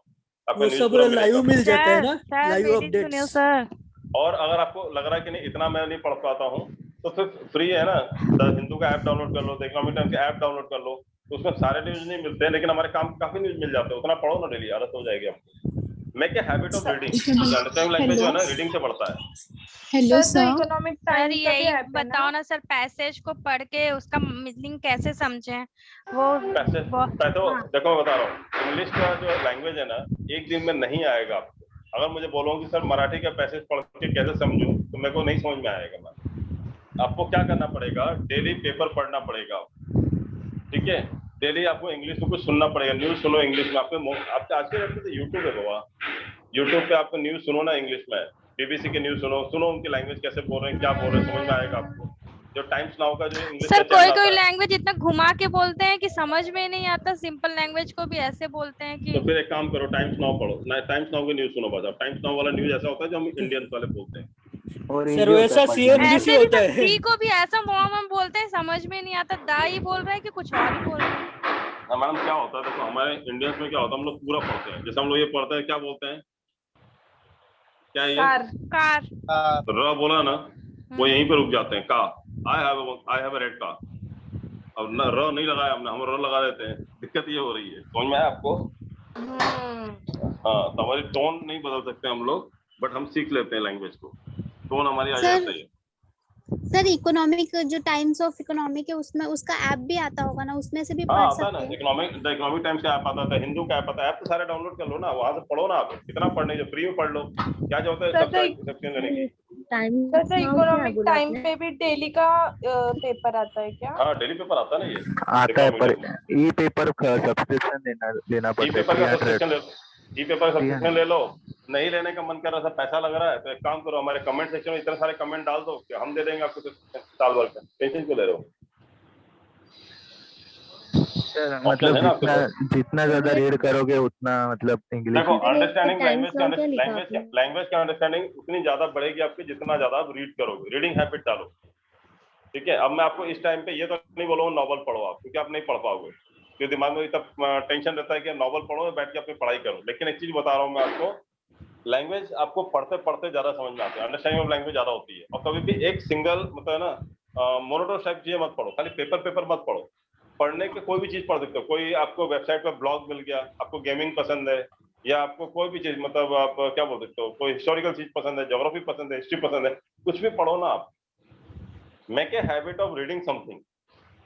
आप आदत डाल दो कि मुझे 1 घंटा कुछ भी बकवास पढ़ना है, चाहे किसी साइट पे आके ब्लॉग पढ़ लो किसी का या कुछ भी पढ़ लो, मतलब you have to read something for 1 hour. 1 घंटे की आदत डाल दो, इंग्लिश को इसी से इंग्लिश सुधर जाएगी आपकी। वेब सीरीज सबटाइटल में देखेंगे चलेगा क्या? चलेगा चलेगा। वेब सीरीज जैसे एनिमे रहता है। हाँ चलेगा ना। देखो लैंग्वेज इज लैंग्वेज। आज आप बोलोगे अगर मुझे मराठी सीखना तो आप कैसे सिखाओगे? आपको मराठी आती है ना, मुझे क्या सिखाओगे? क्या बोलोगे आप? सर मूवीज देखो, आप सर वो क्या होता है हमारे जो सीरियल्स आते हैं वो देखो, क्योंकि उससे एक्चुअली टोन मालूम पड़ता है, कैसे बात करना चाहिए, एक्सप्रेशन कैसा आना चाहिए, वो तेज बोल रहा है धीरे बोल रहा है, मालूम पड़ता है लड़ाई का सिचुएशन है ये कैसा है। अदरवाइज सिंपल अगर बोलोगे तो क्या समझ में आए क्या चीज है? वही एनिमे देखते हैं ना तो वो जापानीज में रहते हैं ना, उसमें सबटाइटल इंग्लिश में। जो भी है आपको देखना पड़ेगा, आपको अंडरस्टैंडिंग लैंग्वेज बढ़ाना पड़ेगा, तो ही आपकी इंग्लिश अच्छी होगी, ताकि आपको वहां पे आदत हो जाएगा। अगर लिखा हुआ है you work very hard but to no avail, आपको 2-3 बार मिल गया बट टू नो अवेल। अभी आपके लिए बहुत सिंपल हो गया। अगर आपके एग्जाम में आ गया बट टू, तो आपको आ जाएगा नो अवेल। अब यहाँ पे बट टू नो, अब यहाँ पे डैश दे दिया, अब आपको ऑप्शन दिया but to no benefit, but to no profit, but to no gain, but to no avail. आप किस पे टिक मारोगे? But to no avail. क्यों? क्योंकि आपने इतने बार इस चीज को पढ़ा हुआ है कि कोई फायदा नहीं हुआ, फायदे के लिए अवेल यूज करते हैं, जबकि प्रॉफिट मतलब फायदा होता है, गेन मतलब फायदा होता है, बेनिफिट मतलब फायदा होता है। बट आपको पता है कि बट टू नो के साथ हमेशा अवेल लगता है, कभी मैंने बेनिफिट प्रॉफिट नहीं पढ़ा आज तक। आप इस पर टिक मार दोगे, और नहीं तो फिर आप समझ ही रहो। अब आपको समझो क्या डिफरेंस आता है, समझ में आपको पढ़ने से क्या डिफरेंस आएगा? हाँ सर। क्योंकि आपको मतलब आपको मीनिंग नहीं देखना है कि अवेल का मीनिंग क्या होता है, बस आपको ये है कि पढ़ते रहने से क्या होता है, you will have the habit of it. जैसे बोलो I want to go to school, या होगा I want to go for school होगा। To I school. want to go to school. क्यों गो के बाद टू क्यों आएगा? गो के बाद टू सर वो लगता है। क्यों आएगा? सुना है सर। क्यों सुना है? आपने इतने बार पढ़ लिया, को पता है गो के बाद टू लगता है, आपको सोचने की जरूरत नहीं है। लेकिन सोचो वही आपके एग्जाम में जब प्रेपोजिशन आता है और एक ब्लैंक दे दिया जाता है, यहाँ पे टू आएगा, फॉर आएगा, ऑन आएगा, तब ग्रामर के रूल लगाना शुरू कर देते हैं। क्यों? क्योंकि आपकी रीडिंग हैबिट नहीं है, पढ़ा नहीं है। अगर आपने पढ़ा हुआ होता है, जो इंग्लिश मीडियम के बच्चे होते हैं देख के टिक मारते हैं, मैं तो हमेशा यही वाला पढ़ा है। समझा कि नहीं समझा आपको? हाँ सर। हाँ सर। तो make a habit of reading something. 1 घंटे की आदत डालो, इंग्लिश के लिए सबसे बेस्ट वही है। और एसएससी वालों को तो है antonym, synonym, one word substitution, mania, phobia, ये सब जो चीजें हैं आपको पढ़ते रहना है। अभी आपको समझ में आया इंग्लिश में क्या पढ़ना है? हाँ सर, अभी समझा पूरा। ठीक है। इसके अलावा कुछ भी पढ़ने की जरूरत नहीं। इसके अलावा फिर आपको फिर एक ही चीज करना है इंग्लिश में। अगर आपने पेपर पढ़ने की आदत डाल ली, ओनली पेपर पढ़ते रहो इंग्लिश के लिए, और उसके बाद सिर्फ टेस्ट सीरीज सॉल्व करो। Maximum number of test series या क्विज देते रहो इंग्लिश में। बस पेपर पढ़ते रहो। 2 ही चीज पढ़ना है इंग्लिश के लिए, रीडिंग, इंग्लिश कंटेंट। कहीं से भी हो, कुछ भी हो, इंग्लिश कंटेंट ये पढ़ना है। एक तो रीडिंग इंग्लिश कंटेंट, दूसरा आपको द इकोनॉमिक टाइम्स, ये भी रीडिंग का ही है, economic times. Sir reading English content क्या है? कोई भी इंग्लिश कंटेंट, कहीं का कुछ भी कुछ मिल जाए इंग्लिश में पढ़ने के लिए। द हिंदू का पेपर हो, द टाइम्स ऑफ इंडिया हो, टाइम्स नाउ हो, मतलब इंग्लिश कंटेंट आपको reading, listening and reading English content कुछ भी पढ़ो, और द इकोनॉमिक टाइम्स पढ़ो, और उसका खाली टेस्ट सीरीज दो। बस काफी, मोर देन एनफ है इंग्लिश के लिए। चलो कुछ नहीं करने की जरूरत है इंग्लिश। सर आपने न्यूज़ की कौन सी चैनल बोली? और टाइम्स नाउ। अब CNBC वगैरह देखोगे तो उसमें थोड़ा दिक्कत होता है। द टाइम्स नाउ करके आता है, टाइम्स नाउ। CNBC का लैंग्वेज थोड़ा हाई लेवल का होता है। तो नहीं सुनना ना बाबा, किसने बोला हाई लेवल पे जाओ? इतना आपको बैंक का एग्जाम निकालना है, क्लर्क पीओ का, या आपको क्या करना है, IAS IPS बनना है? और इवन IAS IPS में भी अलाउड नहीं है, मालूम आपको? IAS IPS में भी है, यदि आप IAS का एग्जाम दे रहे हो, हमारे इंडिया का सबसे बड़ा एग्जाम है, ठीक है, UPSC का एग्जाम, जिसके थ्रू IAS IPS बनते हैं। UPSC के एग्जाम में इंटरव्यू में अलाउड है कि यदि आपने पेपर आपने इंग्लिश में लिखा है, बट आप चाहते हो कि मैं इंटरव्यू जो कन्नड़ में देना चाहता हूँ, तो अपनी कन्नड़ लैंग्वेज दे दो, ट्रांसलेटर रखेंगे, वो सुनेंगे आपकी बात। But there is no language bonding in UPSC examination. 24 language में से कोई भी लैंग्वेज में आप बात कर सकते हो। आप बोलो मुझे संस्कृत में बात करनी, पेपर मैंने गुजराती में दिया और मैं इंटरव्यू संस्कृत में दूंगा, तो भी अलाउड है। तो लैंग्वेज बैरियर नहीं है, ठीक है। तो आप टाइम्स नाउ सुना करो, मैं बता रहा हूँ ना आपको, तो सजेस्ट कर रहा हूँ, काफी है। टाइम्स नाउ का न्यूज सुना करो, काफी है। ये पढ़ लो, कल इतना इंग्लिश करना है, एग्जाम निकल जाएगा आपका अच्छे से।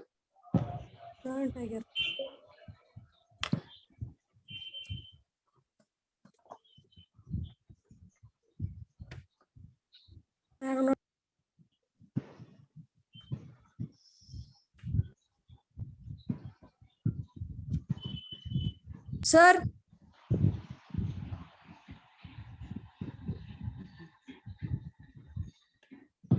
हेलो, हाँ बोलो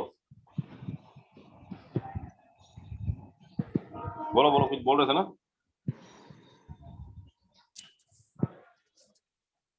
चलो एनीवे स्टार्ट करते हैं फिर हम लोग, बैक टू अवर क्लास। काफी चीजें बता दी मैंने आपको, क्या पढ़ना है, कैसे पढ़ना है, समझ में आ गया। अब इंग्लिश में क्या पढ़ना है आपको, अब ये मत बोलना इंग्लिश में क्या पढ़ना, समझ में नहीं आ रहा है। समझ में आ गया है ना, बस वही पढ़ना है। और उसके अलावा क्या करना है आपको, टेस्ट सीरीज देना है, बस। इसके अलावा कुछ नहीं पढ़ना है। नो, और जितना मैं पढ़ा रहा हूँ मोर देन सफिशिएंट है। ग्रामर में मैं जितना पढ़ा रहा हूँ उससे बाहर है, आपके ग्रामर पोर्शन में जरूरत नहीं पड़ेगी पढ़ने के लिए। और मैं जो अगर ग्रामर पढ़ा दिया मैंने आपको, तो अंडरस्टैंडिंग ऑफ लैंग्वेज आपकी काफी बढ़ जाएगी। जो आप इंग्लिश समझने की कोशिश कर रहे हो ना, इससे कैसे समझ में आएगा। जो पढ़ा रहा हूँ आप ये पढ़ लो, आपको लैंग्वेज बहुत अच्छे समझ में आएगी। जब मैं आपको टेंसेस वगैरह पढ़ाऊँ, काफी समझ में आएगा चीज आप। चलो ये देखते हैं, नो सुनर के बाद क्या आता है, देन आता है। जबकि आपके एग्जाम में क्या लिख देते हैं, THEN देन लिख देते हैं, वेल लिख देते हैं, बट लिख देते हैं, दैट लिख देते हैं, सारे गलत है। ये क्या आना चाहिए हमेशा, THEN देन आना चाहिए। जबकि देन कहाँ यूज करते हैं हम लोग नॉर्मली, ये देन किसके लिए यूज करते हैं हम लोग नॉर्मली, कंपैरिजन के लिए। किसके लिए करते हैं, कंपैरिजन सर, कंपैरिजन के लिए। जबकि यहाँ पे क्या होता है, देन का मतलब क्या होता है, तब, ये सेंस में यूज होता है। लेकिन THEN, जबकि तब की इंग्लिश एक्चुअल देन कौन सा होता है, THEN होता है तब के लिए, ठीक है।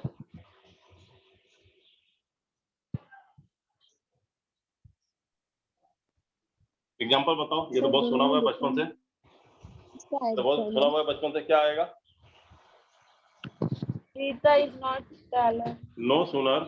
और ये नो सुनर भी क्या है, एडवर्ब है। क्या है नो सुनर भी, एडवर्ब, एडवर्ब है। तो नो सुनर सब्जेक्ट पहला, I left, no sooner had I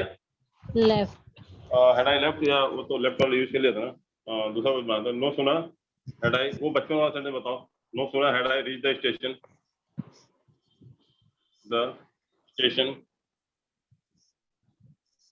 know sooner had I reach the station. अब बताओ मुझे क्या आएगा, Then the train left. then the train arrived, then the train left, भी बताना। अब यहाँ पे क्या आएगा बताओ, no sooner had I reach the station, when the train arrived, but the train arrived, then the train arrived, THN, then the train arrived। तो यहाँ आएगा THN, then the train arrived। No sooner had I reach the station, जब मैं station पहुंचा ही था, then the train arrived, तभी train आ गई, तो THAN होगा। जबकि नॉर्मली हमें कौन सा देन लगता है तब के लिए, THEN। ये ज्यादा अप्रोप्रिएट लगता है सुनने में, या ज्यादा अच्छा व्हेन आता, when the train arrive. Sir other के बाद देन भी आता है ना, कौन सा, अदर देन, अदर देन वो अलग चीज है। ये समझ में आया आपको, नो सुनर के बाद क्या आता है, ये समझा आपको। हाँ सर, हाँ सर। तो यहाँ पे क्या बना स्ट्रक्चर आपका, नो सुनर प्लस क्या आ रहा है, नो सुनर के बाद क्या आ रहा है, सब्जेक्ट, हैड। उसके बाद आई क्या है आपका, सब्जेक्ट, प्लस रीच्ड क्या है आपका, हैड के बाद रीच लगा तो क्या होता है, वर्ब का थर्ड फॉर्म है, वर्ब का थर्ड फॉर्म, प्लस क्या आएगा आगे, क्या आ रहा है आगे, ऑब्जेक्ट नहीं ये देन प्लस ये क्लॉज है ना, वो ऑब्जेक्ट थोड़ी क्लॉज, CLUAC क्लॉज है ना, एक थोड़ा टुकड़ा है ना सेंटेंस का। तो ये स्ट्रक्चर बनता है, ये पहला स्ट्रक्चर है इसका।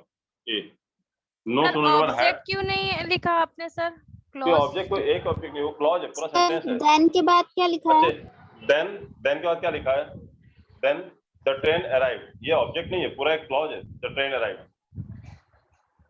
Okay sir, the train arrived क्या है, अब आगे एक पूरा सेंटेंस बोल सकते हो ना इसके आगे। देखो, no sooner had I reached the station, then I came to know that he is out of the way. पूरा सेंटेंस बोल सकते हो इसके बाद आप, तो वो क्लॉज सर आएगा ना। आपने एडवर्ब में पहले सब्जेक्ट फिर वर्ब फिर ऑब्जेक्ट आएगा बोला ना सर? हाँ, तो ये एडवर्ब है ना मैम, तो एडवर्ब के साथ पहले क्या आया, हेड आया ना, फिर आई आया सब्जेक्ट, देन ये मेन वर्ब है। देखो उसमें भी बता रहा हूँ आपको क्या होता है, वो थोड़ा आपको डिटेल में समझाऊंगा, समझ में आएगा। एडवर्ब पहले नॉर्मल सेंटेंस बताओ क्या हो सकता है, subject plus verb plus object, ये बताया था मैंने आपको। लेकिन ये हो गया, एक हो गया आपका यहाँ पे वर्ब जो है दो टाइप के होते हैं ना, एक हेल्पिंग वर्ब भी होता है, मेन वर्ब भी होता है। मेन आपके तो यहाँ पे 3 सेंटेंस बनते हैं, पहला subject plus main verb plus object, दूसरा subject plus helping verb plus main verb, sorry helping verb plus object, ऐसा भी तो बन सकता है। और तीसरा होता है subject plus helping verb plus main verb object. ये होगा कि नहीं होगा? जैसे अगर बोलूं ही और मेन वर्ब लगा दो, ही कम्स लेट, ये हो गया आपका पहला वाला लाइन के हिसाब से। दूसरा वाला ही इज, और फिर उसको लगा दो माय फ्रेंड, मेरा दोस्त है, ये हो गया ऑब्जेक्ट। यहाँ पे मेन वर्ब नहीं लगाया मैंने कुछ, यहाँ लगा दो ही इज हेल्पिंग मी, यहाँ पे इज हो गया आपका हेल्पिंग वर्ब और हेल्पिंग हो गया आपका मेन वर्ब। यहाँ पे इज हो गया हेल्पिंग वर्ब और ये कम्स हो गया मेन वर्ब। तो ये 3 टाइप के बने। अब इस केस में ध्यान रखना पड़ेगा आपको कि मैंने कहा था कि जब एडवर्ब लगेगा, तो अगर एडवर्ब लगेगा तो क्या होगा, इस केस में क्या होगा, अगर यहाँ पे एडवर्ब लगा दो पहले वाले केस में तो क्या होगा, मेन वर्ब आगे आ जाएगा। यहाँ पे अगर मैं एडवर्ब लगा दूं तो क्या हो जाएगा, हेल्पिंग वर्ब आगे आ जाएगा सब्जेक्ट के। और यहाँ एडवर्ब लगा दूं तो क्या हो जाएगा, हेल्पिंग वर्ब सब्जेक्ट के आगे आएगा और मेन वर्ब सब्जेक्ट के बाद आएगा। यहाँ पे वही हो रहा है, हेल्पिंग वर्ब सब्जेक्ट से पहले आ रहा है और मेन वर्ब सब्जेक्ट के बाद आ रहा है। ये तीसरा स्टेप है। अब समझा आपको, क्लियर हुआ? हेलो सर, एक डाउट है। हाँ बोलो सर, क्लॉज और फ्रेज में डिफरेंस क्या है? क्लॉज मतलब क्या होता है, पूरा सेंटेंस हो जाता है, और फ्रेज जो होता है टुकड़ा होता है छोटा सा। फ्रेज जो होता है कंप्लीट सेंस नहीं देता कभी भी, ठीक है, और क्लॉज जो होता है पूरा कंप्लीट सेंस देता है, मतलब पूरा सेंटेंस बोल सकते हो। मतलब no sooner had I reach the station then, अब उसके बाद क्या हुआ, अभी स्टेशन पहुंचे थे तब क्या हुआ, then I saw an accident, पूरा सेंटेंस बोल सकते, then I saw an accident. अब बताओ आई सॉ एन एक्सीडेंट क्या पूरा सेंटेंस है या फ्रेज है खाली? पूरा सेंटेंस है ना? पूरा सेंटेंस है, तो उसे कहते हैं क्लॉज। आगे पूरा क्लॉज में पूरा एक सेंटेंस टाइप में जुड़ गया हुआ आपका, समझा आपको? और फ्रेज क्या होता है, फ्रेज एक छोटा सा पार्ट होता है, जैसे जैसे आप बोलो कि कुछ भी बोलो आप सेंटेंस, जैसे he went of the side, of the side मतलब ओझल हो गया, ऑफ द साइड ये फ्रेज हो गया। Of the side complete sense नहीं है जरा ना, of the side, of the side मतलब क्या होता है, ओझल हो गया, ये फ्रेज हो गया। He went of the side मतलब आंखों से ओझल हो गया, तो ऑफ द साइड फ्रेज है, क्योंकि ये सेंटेंस पूरा नहीं है। ऑफ द साइड को सेंटेंस होता है क्या, सब्जेक्ट वर्ब ऑब्जेक्ट है क्या इसके अंदर? नहीं, लेकिन इसमें होगा क्लॉज में। समझा आपको डिफरेंस? ओके। ये समझ में आया आपको? एडवर्ब लगता है तो क्या क्या होता है डिफरेंस? हाँ सर। और ये जो एडवर्ब लग जाता है तो इसे कहते हैं इन्वर्जन। क्या बोलते हैं हम लोग? तो इन्वर्जन 3 टाइप के होते हैं। कौन सा? एक खाली मेन वर्ब वाला आगे आ जाता है, एक हेल्पिंग वर्ब वाला वो भी आगे आ जाता है सब्जेक्ट के, और हेल्पिंग वर्ब मेन वर्ब दोनों है, तो हेल्पिंग वर्ब आगे आता है और मेन वर्ब सब्जेक्ट के बाद आता है। तो यहाँ पे वही हुआ है कि सब्जेक्ट से पहले हेल्पिंग वर्ब आया है और सब्जेक्ट के बाद मेन वर्ब आया है, तीसरा वाला कंडीशन। समझा आपको? हेलो हेलो, हाँ दीपाली बोलो। हाँ, वो देन तो कंपैरिजन के लिए यूज करते हैं ना? हाँ, मैं वही बोल रहा था कि ज्यादातर लोगों को वही लगता है कि सर ये तो, ये रब कर दो नीचे का, एक मिनट सर लिखना है। हाँ देखो, तो देन जो होता है ना, वही मैं बोल रहा हूँ कि नो कंजंक्शन में जब भी यूज करते हैं ना, ये जो चैप्टर हमारा कंजंक्शन, तो नॉर्मली कंजंक्शन में ना, कंजंक्शन में जब भी हमें तब लगाने की बात आती है ना, तो हम नॉर्मली देन THAN वाला यूज करते हैं, THAN वाला यूज नहीं करते। जबकि THAN नॉर्मली हम लोग जो यूज करते हैं ये कंपैरिजन के लिए यूज करते हैं, जैसे ही इज टॉलर देन आई। ठीक है सर? हाँ बोलो।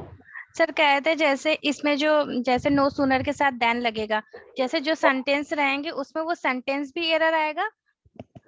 मतलब आ सकता है ना, मैं बताता हूँ कैसे कैसे आ रहा है हाँ आपको। सर पहले आप लिख लो। हाँ पहले आप लिख लो, फिर बताता हूँ एरर कैसे आता है आपके एग्जाम में। इसमें 2 टाइप के एरर आते हैं, मैं यही बता देता हूँ क्या होता है। एक तो ये वाला एरर आता है, THAN की जगह क्या कर देते हैं, THEN लगा देते हैं, वेन लगा देते हैं, बट या दैट या कुछ और लगा देते हैं। ये ध्यान रखना पड़ेगा, नो सुनर आएगा तो हमेशा THAN वाला देना आएगा। ये क्लियर हो गया डाउट आपको? ये हाँ ये सर ये ठीक क्लियर है। है। अब दूसरा क्या आता है एग्जाम में आपको, नो सुनर, और ये कर देते हैं आई had reached the station. Had I होना चाहिए ना, कि नो सुनर एडवर्ब से स्टार्ट हुआ तो हैड आई आना चाहिए। वो क्या कर देते हैं, ऐसा लिख देते हैं, no sooner I had reached the station. अब सुनने में मजा आता है, no sooner I had reached the station then the train arrived. आपको लगा नो एरर है, इसमें गलती है ही नहीं, सही तो लिखा नो सुनर के बाद देन लगा, आपको आ रहा था नो सुनर के बाद देन देखने की, आपने ये देखा ही नहीं कि यहाँ पे इन्वर्जन का एरर दे दिया इन्होंने। तो आई हैड नहीं होगा, क्या आएगा यहाँ पे, हैड आएगा, हैड आई आएगा, हैड आई आएगा, आई हैड नहीं आएगा। अभी समझा आपको?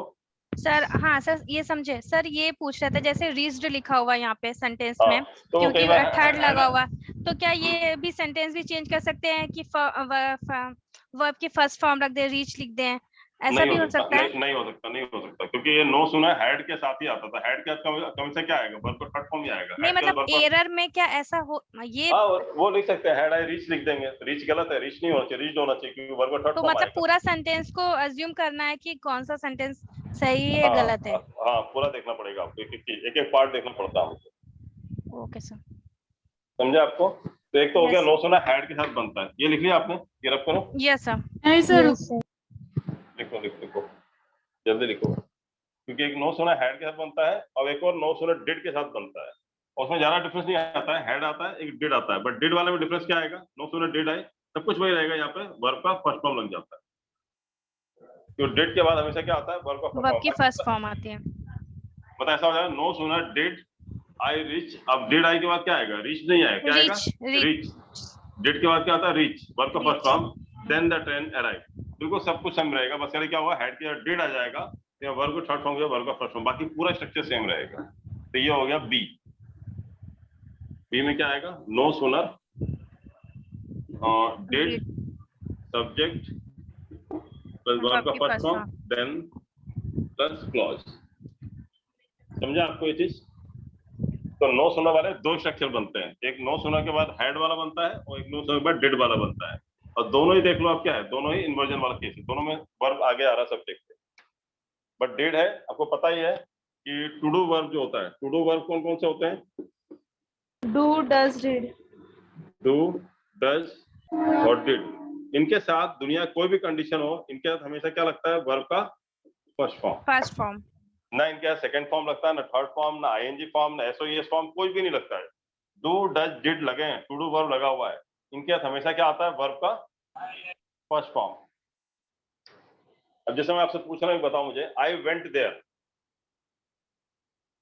जैसे बोलोगे I went to Bhopal, I went to Bhopal, sentence सही है, आई वेंट टू भोपाल।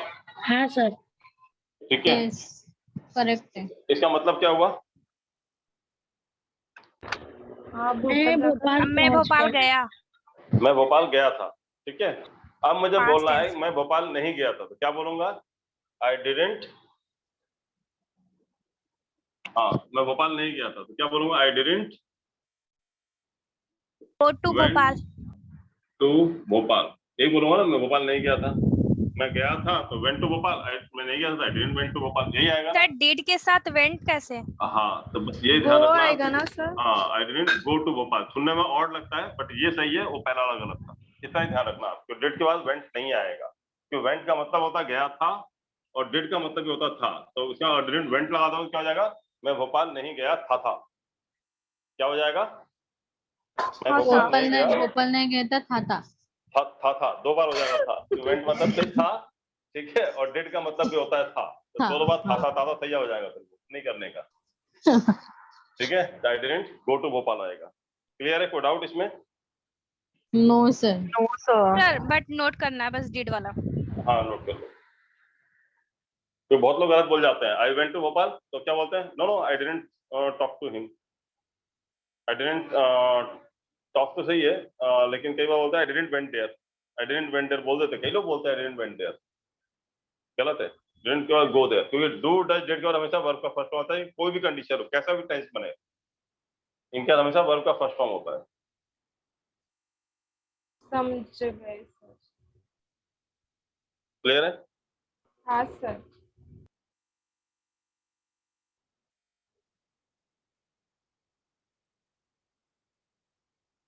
ये लिख लिया आपने? No sooner had, no sooner did, sentence वही बना सकते हो, नो सूनर हैड का बन जाएगा वही, नो सूनर डिड का बन जाएगा। जैसे बोलो कि no sooner did she arrive then she began to write, then she began to work. बना लोगे ना सेंटेंस इस पे? Yes yes sir. क्या बोला सर अभी आपने?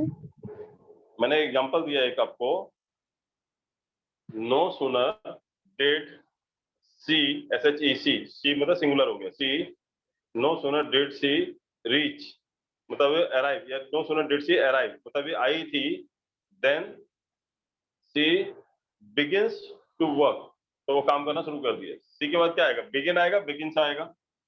सी के बाद क्या आएगा? बिगिन आएगा या बिगिंस आएगा? बिगिन आएगा। बिगिन। हाँ, बिगिन। BEGIN या GINS, एस आएगा नहीं आएगा? सेकंड वाला सर, आएगा, आएगा ये वाला, क्योंकि ये सिंगुलर है, सिंगुलर के साथ हमेशा एस और एस लगता है वर्ब, ये प्लूरल का है। अगर यहाँ पे दे होता तो क्या आता है? दे बिगिन या दे बिगिंस? दे बिगिन होता है, बिगिंस नहीं होता। बट सी है तो क्या आएगा? बिगिंस आएगा, एस आएगा। बिगिंस।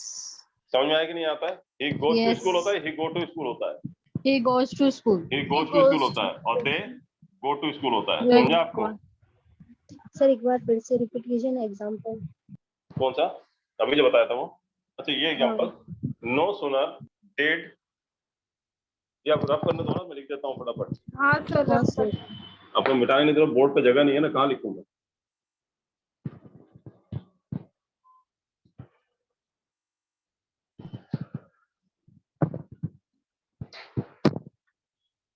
ऐसे एग्जांपल लिख सकते हैं, no sooner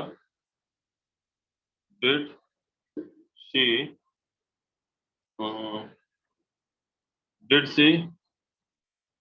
no sooner did she enter the class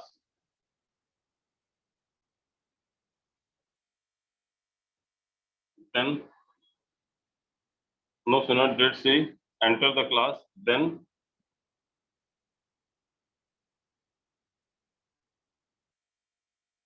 बताओ, अभी क्लास एंटर किया था, no sooner did she enter the class होगा या enter the class? Enter the class. Entered the class. No sooner did she enter the class, आगे It started raining. Class में running शुरू हो जाए, कुछ भी बता दो, टेंस भी तो आना चाहिए। then it started making fun of me. then the student stood up, बच्चे खड़े हो गए, टीचर होगी वो। नो सूनर डिड, ऐसा ज्यादा बुरा लग रहा था यहाँ पे, द टीचर कर दो, no sooner did the teacher enter the class, no sooner did the teacher enter the class then the student stood up. समझ में आया आपको? No sooner did she enter the class, जैसे एंटर हुई वो, the student stood up, बच्चे खड़े हो गए। कोई डाउट इसमें? कोई doubt? No sir. No No sir. समझा आपको सब? Yes sir.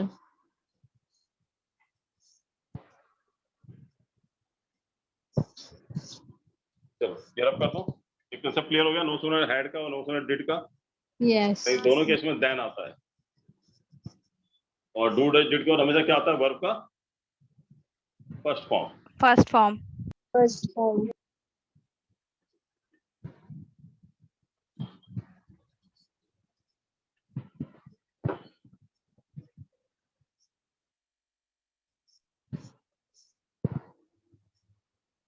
चलो 11th वन, व्हेन और व्हाइल में क्या अंतर है, कब यूज करते हैं बताओ? और इसका एग्जाम में आपको जो एरर आता है, क्या करते हैं मालूम है? इंटरचेंज कर देते हैं, मतलब इंटरचेंज कर देते हैं, मतलब क्या होता है? व्हेन की जगह पे व्हाइल लगाते हैं, व्हाइल की जगह पे व्हेन लगाते हैं।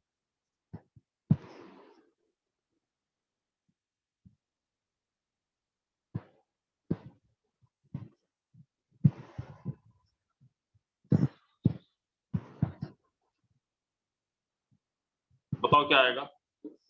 आई रीच्ड होम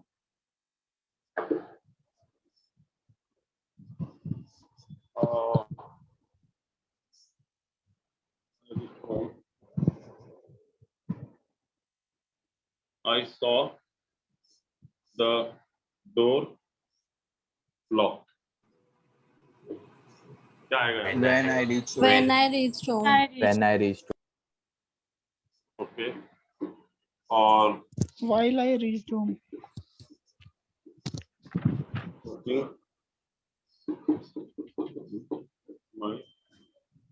While आएगा भाई।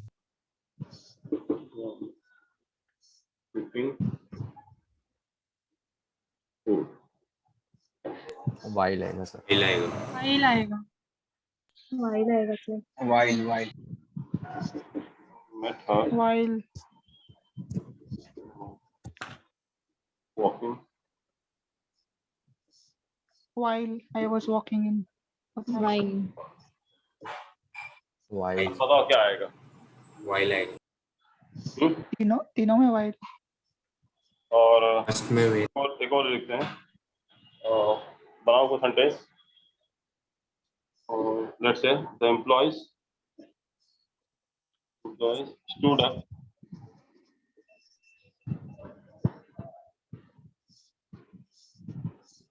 was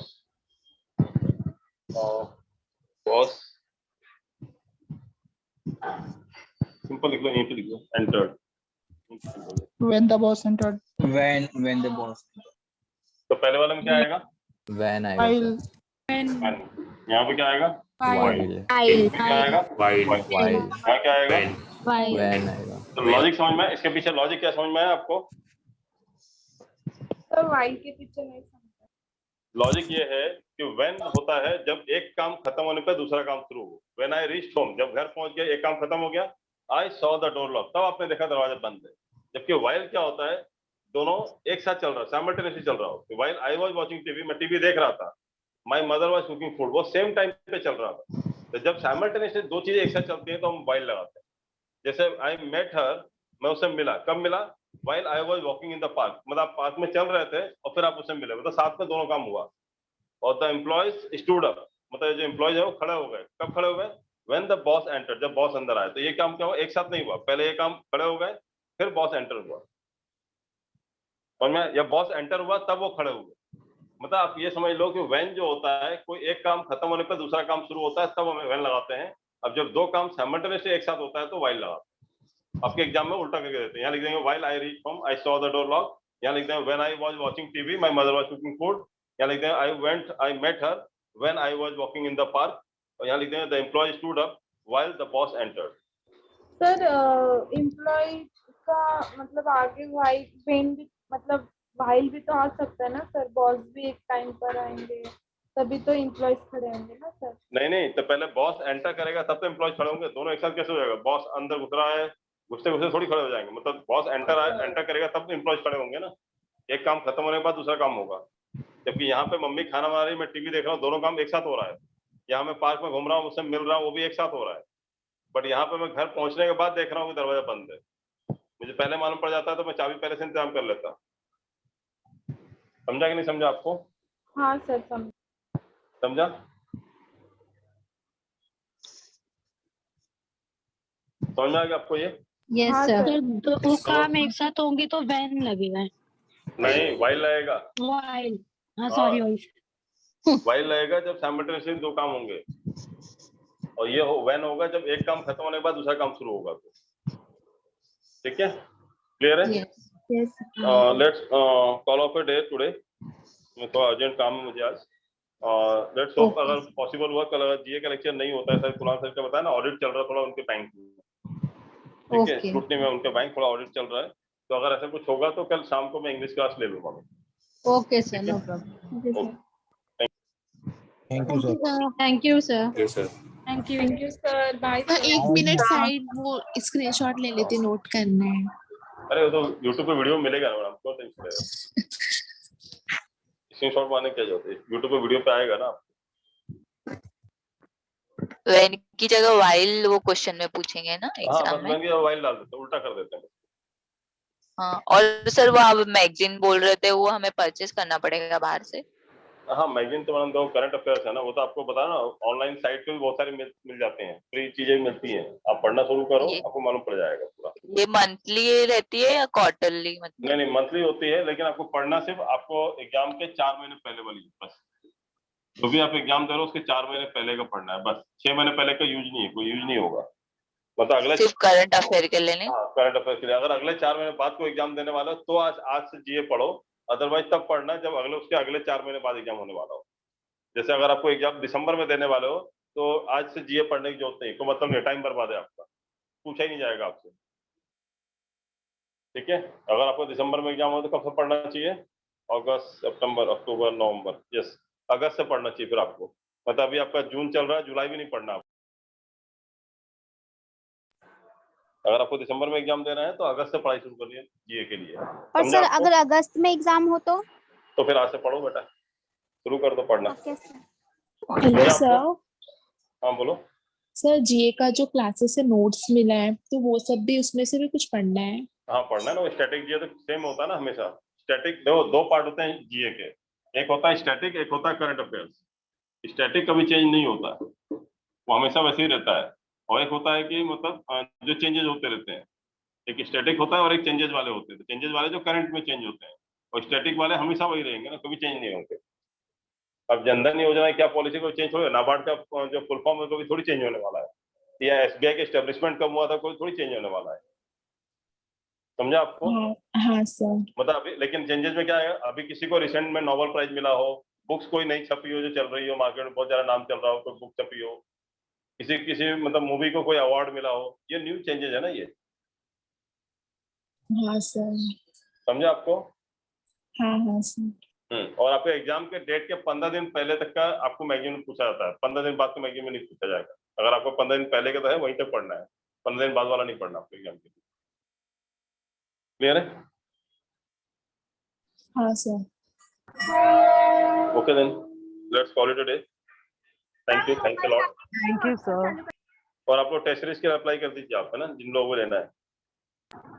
yes sir. ठीक है, okay sir. Okay bye bye. Thank you, bye.